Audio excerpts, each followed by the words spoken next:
Hello folks, I just recently got the 327RC2 light duty grip ball head. The reason why I opted for that tripod head is because I do a lot of the type of landscape photography and stuff when I'm out. It's easy enough to put into portrait mode or put it back up in its, landscape, and you know that it's sturdy. It's made of magnesium, so the build quality is fantastic.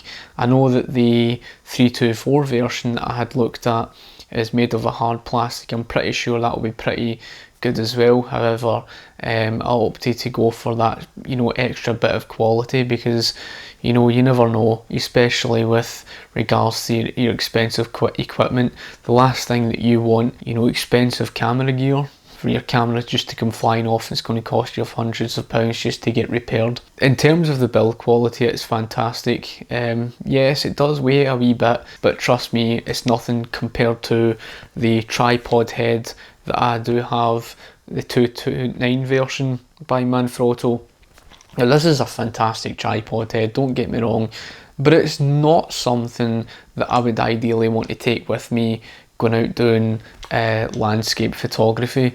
I didn't realise it, but the weight of it really is heavy. For attaching it, I do have an adapter. Now, I had the adapter attached to this because it doesn't fit straight onto my tripod, so this is something you're going to have to look at. Like I say, it would be a bit of a preference if I didn't have the adapter. Maybe at some point in the future I'll get another tripod, but I'm not too overly fussed about that. The most important thing for me was I wanted something, of quality. It's going to be portable, and that's another thing. It is something I feel that's really portable, especially if you're going to go abroad and you're travelling with your tripod. It's something that's a lot more portable than something like this, especially for the weight of this thing. It also does have the spirit level. Now that's ideal, especially if you're doing landscape. Don't get me wrong, you can straighten things within post-processing, but it's always ideal to have that spirit level, especially if you're going to do a landscape, to make sure your shots are going to be straight.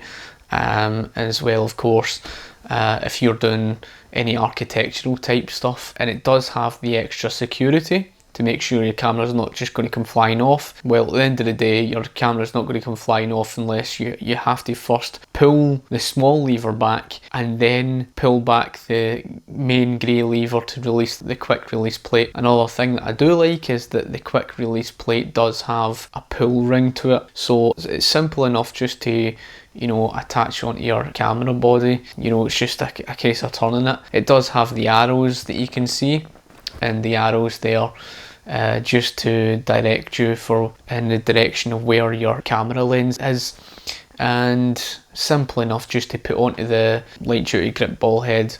You just slot it in place and you'll hear it click, and it's always ideal just to check to make sure your camera is fit in place. It's always good to check that. So overall, I'm very pleased with it. It's very straightforward. It's just a case of pulling the trigger and rotating it, and that it's going to hold in place.